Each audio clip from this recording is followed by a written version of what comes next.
네, 6.3 조기 대선 이제 8일 앞으로 다가오고 대선 1차 투표로 평가되는 사전투표는 사흘 앞으로 다가왔습니다. 충청도 유세로 맞붙었던 이재명, 김문수 후보는 오늘 경기도에서 유세전을 펼치고 있고요. 이준석 후보는 방송기자클럽 토론회에 참석했습니다. 후보들의 막바지 전략은 무엇일지 집중토론 배종호 민주당 중앙선대위 공보특보, 장성호 국민의힘 중앙선대위 공보부단장과 대선 상황 살펴보겠습니다. 안녕하십니까? 네, 안녕하세요. 네, 안녕하세요. 자, 먼저 이재명 후보는 자신의 정치적 고향이죠. 경기도를 찾아서 청년들을 이제 만나고 오전에 기자들하고 이제 간담회도 했습니다. 이재명 후보로서는 현재 1위를 이제 달려가고 있는 상황에서 막판 이제 추격세를 뿌리치고 그 차이를 그대로 이제 굳혀야 되는 그런 상황일 것 같아요. 그래서 어제는 대선 선언 이후에 처음으로 기자 간담회도 열고 또 경제 또 성장 이런 부분을 이제 강조하기도 했는데 중도층 표심을 겨냥한 것이 아니냐 이런 이제 분석도 하고 했는데 현재 이재명 후보 쪽의 그 상황은 어떻게 보시고 남은 기간에 어떤 전략이 좀 필요하다고 보십니까? 저는 이제 기본적으로 이재명 후보의 대세론, 압도적 1위를 근거로 하는 이런 흐름은 큰 변화가 없다. 다만 말씀하신 대로 이재명 후보의 지지율은 다소 정체 내지는 하락, 반면에 김문수, 이준석 후보가 상승, 추가하는 양상이 있는 건데 이 부분은 큰 흐름하고는 상관없는 미세한 조정에 불과하다. 저는 이렇게 보고요. 말씀하신 대로 이재명 후보 기자 간담회를 열었는데 9일 남겨놓고 역시 이것은 현재의 이 여론조사가 좀 흔들릴 수도 있다. 따라서 굳히기 전략을 하기 위한 그런 것으로 보여지고 이재명 후보의 대세론을 굳히기 위해서는 역시 크게 두 가지가 중요한 것이 아닌가. 하나는 내란 종식 그리고 민생 경제 회복 이 두 가지가 가장 중요한 것 같습니다. 첫 번째로 내란 종식이 중요한 이유는 이번 대선이 윤석열 전 대통령의 12.3 비상계엄 그리고 내란으로 인해서 촉발된 조기 대선 아니겠습니까?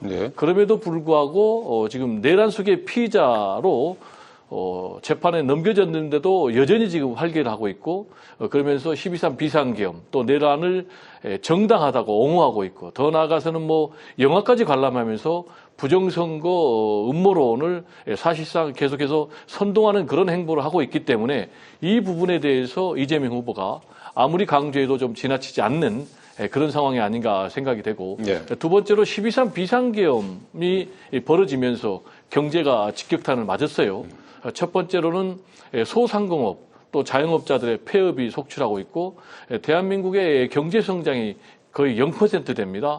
이런 상황에서 이재명 후보가 긴급 기자 간담회를 열어서 비상경제 대응 TF 이거는 상당히 유권자들에게 좀 소구력이 있는 그런 주장이 아닌가 좀 생각이 되고 그리고 역시 세 번째로는 국민 통합이 좀 굉장히 중요합니다. 그런 차원에서 이재명 후보가 긴급 기자 간담회를 열어서 정치 보복 금지를 얘기한 것 그리고 또 탕평 인사 그러니까 성별, 지역별, 계층별 그래서 국민 추천제를 얘기를 했거든요. 이런 부분도 상당히 좀 유권자들에게 설득력 있는 그런 공약이 아닌가 생각이 됩니다. 지지율의 흐름은 하나 이제 뭐 미세 조정, 큰 그 영향은 없을 거로 이렇게 전망을 하셨고 내란 종식이라든지 민생 경제에 이제 방점을 찍으면서 이제 굳히기 전략을 펼칠 것이다 이렇게 보셨는데요. 장 특보님은 어떻게 보셨습니까? 뭐 압도적 1위라든가 굳히기 전략 그건 아니라고 봅니다. 뭐 그렇기 때문에 이재명 후보 입장에서는 기자간담회를 열지 않았습니까? 그만큼 민주당은 지금 김문수 후보의 추격세가 만만치 않다. 그리고 역대 대선처럼 1대1 구도로 갔을 때 1%, 2% 싸움이 될 가능성이 상당히 크다고 보는 것 같습니다. 그렇기 때문에 물론 어제 기자회견에서 경제와 성장을 얘기했지만 또 그 전에는 기본소득에 대해서 다시 한번 강조하지 않았습니까? 그런 걸 봤을 때는 중도 외연 확장에는 한계가 있다. 그래서 집토끼를 우선적으로 해야 된다는 그런 전략으로 다시 선거 전략이 회귀한 것 같고 또 어제 대화 타협에 대해서 상당히 강도 높게 얘기하는 것을 제가 기자회견을 통해서 들었는데 과연 민주당 후보 그리고 민주당 대표를 했던 이재명 후보 입에서 대화 타협이라는 얘기가 나올 수 있는지 그동안 국회 운영을 봤을 때는 상임위를 비롯한 모든 국회를 민주당이 장악해서 무도한 입법 강행, 무도한 탄핵. 그래서 국회를 완전히 민주당 상임위로 만들 정도로 그렇게 했기 때문에 죄송합니다. 그 정부의 장관이 지금 상당수가 지금 빌공짜 지금 없지 않습니까? 그렇기 때문에 이것이 무정부 상태를 지향한 것이 바로 국회의 권력이기 때문에 이렇게 해놓고 대화 타협을 얘기한다는 것이 선거를 앞둔 레토릭에 불과하지 않나 그렇게 생각이 들고 지금 민주당이 주장하고 가장 손쉽게 이번 대선을 이재명 후보가 이기리라 압승하리라 생각을 해서 네.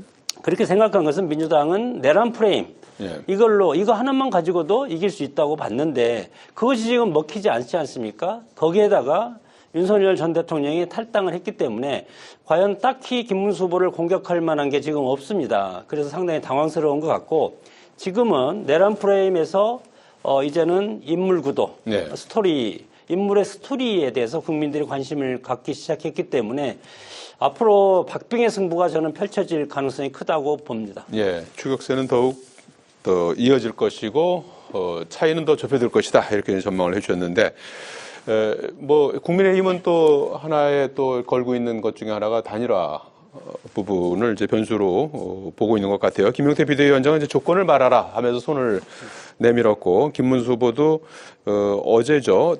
그 윤석열 전 대통령 때 좀 그 논란이 됐었던 그 당정 관계 이런 부분들을 이제 의식한 듯 대통령의 당무 개입을 차단하는 제도적인 장치를 마련하겠다. 그리고 이준석 후보를 향해서는 원래 한 뿌리다. 뭐 이렇게 해서 이제 계속 손짓을 하고 있는데 오늘도 이준석 후보는 뭐 단열은 없다 이렇게 계속해서 선언하고 있는 그런 상황이에요. 이 상황 어떻게 평가하십니까? 저는 뭐 지난 시간에도 이 자리에서 분명하게 얘기했지만 단일화는 없다라고 전망을 했고 지금도 저는 단일화는 없다라고 말씀을 드릴 수가 있겠습니다. 그 이유는 첫 번째로 이준석 후보의 화근입니다. 이준석 후보가 확실하게 단일화는 없다라면서 선을 그었어요.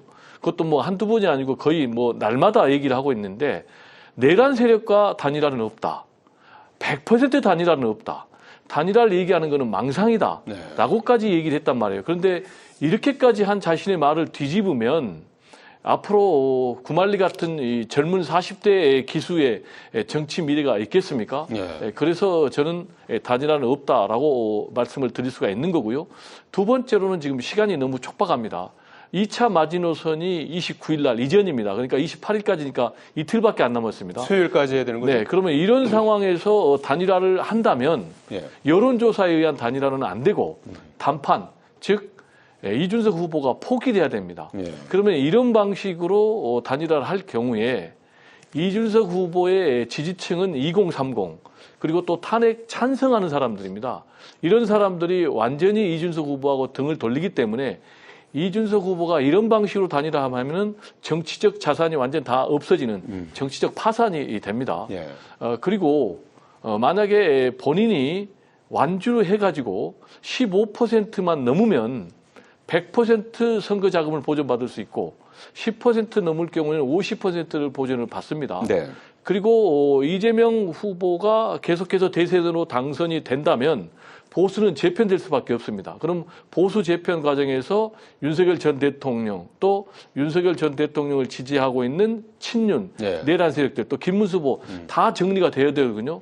그러면 자신이 보수의 중심에 설 수 있는 거예요. 이런 이유 때문에 저는 이준석 후보는 자기가 약속한 대로 또 밝힌 대로 단일화는 안 할 것이다. 이렇게 좀 자신 있게 얘기할 수가 있겠습니다. 그런데 민주당에서는 단일화는 변수가 아니라 뭐 상수가 될 수 있다 이렇게 좀 전망을 하는 것 같아요. 민주당의 그런 발언 또 김문수 후보하고 국민의힘 지도부의 이런 발언은 하나의 선거 전략이죠. 국민의힘에서는 안 될 줄 알면서도 계속해서 이렇게 압박하는 게 득표 전략에 도움이 된다라고 보는 거고 그다음에 이재명 후보하고 민주당에서는 단일화를 할 거냐 또 계속해서 압박하는 거는 그 과정에서 지금 안 한다고 강력하게 얘기를 하고 있잖아요. 이것 자체가 그러면 단일화를 못하게 하는 그런 효과가 하나 있고 두 번째로는 만에 하나 단일화가 된다고 해도 미리 지금 예방주사를 계속 놓기 때문에 단일화가 돼도 단일화 효과가 굉장히 크게 반감되는 거죠. 이런 전략적인 포석이 담겨 있는 그런 발언이 아닌가 생각이 됩니다. 선거 전략 차원에서 나오는 이제 발언들이고 결국 단일화는 되지 않을 것 같다 이렇게 전망을 해주셨습니다. 강 단장님 어떻게 예상하십니까? 그건 민주당의 바람이고 네. 민주당이 단일화가 유력적이라는 것 그리고 지난 문재인 대통령이 당선된 것도 보수가 분열됐기 때문에 홍준표, 안철수가 분열을 했기 때문에 그때 42%인가요? 문재인 대통령이 탄생되지 않았습니까? 네. 그런 것을 다 알기 때문에 보수도 다 알고 진보, 민주당도 다 압니다. 그래서 단일화가 반드시 성사되면 그러면 1대1 구도에서 승리할 수 있다. 그것이 마지막 퍼즐이고 네. 그래서 사활을 걸고 지금 우리 비대위원장과 후보가 김문수 후보가 이거에 대해서 내일 모레 이틀 남지 않았습니까? 앞으로 오늘 포함해서 3일인데 3일 동안 사전투표 전에. 네, 사전투표 전에 3일 안에 이것에 대해서 결론을 내려고 지금 혼신의 힘을 다하고 있고 이준석 후보한테 묻고 싶습니다. 물론 뭐 노정 단일화라든가 이런 걸 보면은 단일화가 막판까지 상당히 진통을 겪다가 마지막 지난번도 마찬가지로 윤석열 안철수 후보 단일화도 사전투표 하루 전날 성사되지 않았습니까? 네. 그런 상황에서 봤을 때 28일 날 결단을 내릴 가능성이 저는 상당히 크다고 저는 봅니다. 개인적으로는. 과연 이준석 후보가 TV 토론이라든가 지금 유세 중에서 이재명 후보를 포퓰리스트라고 공격을 대놓고 하고 있지 않습니까? 그러면 이런 포퓰리스트가 당선되게 여권이 보수가 분열이 돼서 당선되는 것이 대의명분이 맞느냐? 네. 아니면 일단은 개인적인 뭐 지지층이라든가 본인의 정치적 자산 그것을 버리고 네. 일단 보수가 단일 대우로 가서 이재명의 집권을 막고 그렇게 되면은 입법사법 행정이 오롯이 민주당 손에 들어간다고 이제 보는 시각이 상당히 많지 않습니까? 예. 그렇기 때문에 보수 분열을 피하고 이번에 뭐 이준석 후보가 되든 김문수 후보가 되든 한 명으로 단일화해서 예. 그래서 이재명의 집권을 막아야 된다는 그런 대의명분이 옳은 예. 것인가 그거를 판단을 했을 때 결국은 고뇌의 시간을 앞으로 이틀 동안 갖고 마지막에는 저는 결단을 할 수밖에 없지 않을까 예. 그렇게 생각이 듭니다. 예. 결단을 할 가능성이 더 있다 이렇게 뭐 저는 그렇게 봅니다. 그렇게 보신다고요? 네. 그런데 이제 중요한 거는 뭐 이제 둘이 단일화 했을 때 결국은 승리할 수 있겠느냐, 이재명 후보의 지지율을 이제 앞설 수 있겠느냐 하는 부분 아니겠습니까? 그러니까 시너지를 낼 수 있느냐, 죄송합니다. 네. 그런 부분인데 거기에 대해서는 어떻게 예상하십니까? 뭐 여론적 지표 지금 뭐 이준석 지표가 10% 상위하고 10% 이하로 떨어지고 이런 것은 보수 유권자들 보수 당원들이 이준석을 지금 열렬히 응원하는 그런 편에 서 있기 때문에 그렇지만 선거는 사표 방지 심리가 있지 않습니까? 네. 설령 단일화가 되지 않더라도 이준석을 지지하는 표가 막판에 김문수 후보한테 상당 부분 올 가능성이 상당히 크고 이준석을 지지하는 10%가 2030 청년만 있는 것이 아니고 네. 여기는 민주당 지지층도 있을 수 있고 김문수 후보 지지층도 있을 수 있지 않겠습니까? 네. 그렇기 때문에 공학적으로 따질 필요가 없다. 뭐 상징적으로 반 이재명 빅텐트를 만들어서 이재명에 대응해야만이 우리는 이길 수 있다고 보는 것 아니겠습니까? 네. 그렇기 때문에 결국은 어떤 이 구도적인 그런 측면과 해석보다도 합치면 결국 시너지 효과는 분명히 1%라도 0.1%라도 유리하기 때문에 그런 통합이라는 관점에서 우리는 이길 수 있는 그런 버팀목이 될 가능성이 크다고 봅니다. 예. 배 교수님 어떻게 보십니까? 두 사람이 단일화 가능성은 좀 낮게 받고 설사 된다 하더라도 시너지가 별로 있을 것이다 없을 것이다 어떻게 예상하십니까? 일단 뭐 개인적인 그런 분석에 앞서서 객관적인 여론조사의 분석에 의하면 단일화를 해도 김문수, 이준석 두 후보가 이재명 후보에게 큰 차로 패배하는 것으로 지금 나오고 있거든요. 대표적으로 지금 컴퓨터 그래픽이 준비가 된 것으로 알고 있는데 나오고 있습니다. 이게 지금 리얼미터 여론조사입니다. 에너지경제신문에서 의뢰한 건데요. 단일화를 했을 경우를 가상을 해가지고 여론조사를 해봤더니 이재명 후보하고 김문수 후보가 격돌할 때 구체적으로 51대 43으로 나왔어요. 7%포인트. 반면에 또 오차범위, 이준석 후보하고 오차범위 바깥 오차범위 바뀝니다. 차이가 나죠. 이준석 예. 후보하고는 이제 48대 37로 예. 11%포인트 둘 다 오차범위 바뀝니다. 예. 그러면은 이런 것을 지금 이준석 후보도 뻔히 알고 있단 말이죠. 그러니까 단일화해도 결국 패배하는데 네. 그럼 본인이 얻을 것이 없다. 그래서 지금 우리 교수님께서는 이준석 후보가 지금 권해의 시간을 갖고 있다고 그러는데 지금 표정을 보면 굉장히 경쾌해요. 독자 완주 나는 하겠다. 네. 그리고 본인은 10%를 넘어서 15%만 넘으면은 자기가 보수 재편의 완전 중심이 되고 미래 대권의 가능성도 있다라는 그런 희망에 오히려 차 있는 그런 표정이다라는 네. 저는 말씀을 좀 드리고 싶습니다. 뭐 이준석 후보 입장에서 표심을 보면은 네. 지금 단일화해라. 그래서 이준석 후보를 지금 상당히 보수 당원들이라든가 지지자들은 상당히 기쁜 마음으로 지금 끌어안고 있기 때문에 지지율이 올라간 것이고 네. 만약에 뭐 내일 모레 이틀 동안 해서 네. 이것이 물 건너 간다면 냉철하게 돌아설 겁니다. 그러면 저는 10%가 아니고 네. 5%, 6%도 나오기가 힘들지 않을까 그렇게 저는 알겠습니다. 전망을 합니다. 유권자들이 단일화를 할 것이다. 이렇게 네. 전망을 해주셨어요. 자, 오늘 지난번 공직선거법 위반 사건 관련해 대법원에서 파기환송한 것과 관련해서 여러 가지 이제 논란들이 나오지 않았습니까? 그랬는데 그것과 관련해서 법관 대표회의가 열렸는데 대선 이후에 회의를 다시 속행해서 그때 결론을 내기로 했습니다. 그래서 대선 전에 어떤 뭐 결론을 내지 않을까 이렇게 이제 촉각을 건드렸는데 그런 건 없고 다만 이제 민주당에서 비법조인 대법관을 임명하는 법안 그리고 법관 수를 뭐 100명까지 늘리는 법안 이 부분은 이제 자신의 철회하기로 했습니다. 그래서 이 두 가지 사안에 대해서 어떻게 보셨는지 끝으로 좀 말씀 좀 해주시죠. 일단 이 부분은 민주당이 전략적으로 잘 판단한 것 같아요. 개별 입법입니다. 네, 예. 이재명 후보도 이 부분에 대해서 좀 자중했으면 좋겠다라는 네. 그런 입장을 표명을 했고 중앙선대위에서 공식으로 철회를 요구를 했어요. 그렇기 때문에 민주당 네네 자체, 민주당 예. 중앙선대위에서 공식으로 철회하라고 네. 결정을 내렸습니다. 이렇게 판단하고 또 행동한 이유는 역시 최근에 좀 여론조사가 약간 조정을 받고 있다. 그 이유는 중도층에서 약간 표심이 흔들리고 있다라고 판단한 것 같아요. 그런데 지금 대법관 수를 대폭 늘린다. 네. 그리고 또 대법관의 비법조인을 임명한다. 그러면 이게 굉장히 논란거리가 될 수 있다라고 판단한 것 같아요. 근데 아까 말씀드린 대로 이 대세론이 흔들리면은 굉장히 오히려 일이 독주 주자로는 좋은 그런 현상이 아니기 때문에 논란이나 쟁점을 없애기 위한 그런 선택이 아닌가 이렇게 생각이 됩니다. 네, 대선을 앞두고 여론을 의식한 조치다 이렇게 보셨고, 예, 장단장님. 민주당이 지금껏 하듯이 뭐 민주당의 그 폭주, 의회 폭주 이런 걸 잠시 선거를 잊었던 것 같습니다. 민심의 무서운 그런 심판을 받을 가능성이 컸는데 상당히 민주당으로서는 고육지책으로 이것을 하고 싶은데 선거가 앞으로 뭐 7일, 8일밖에 남지 않지 않았습니까? 예. 그렇기 때문에 그 선거가 무서워서 이걸 철회했다는 것은 선거가 끝나면 만약에 이재명 후보가 집권을 하면 또다시 이것을 뭐 저는 철회한 것들을 다시 또 시행할 가능성이 상당히 크기 때문에 이런 걸 국민들은 잘 유념해서 봐야 된다고 봅니다.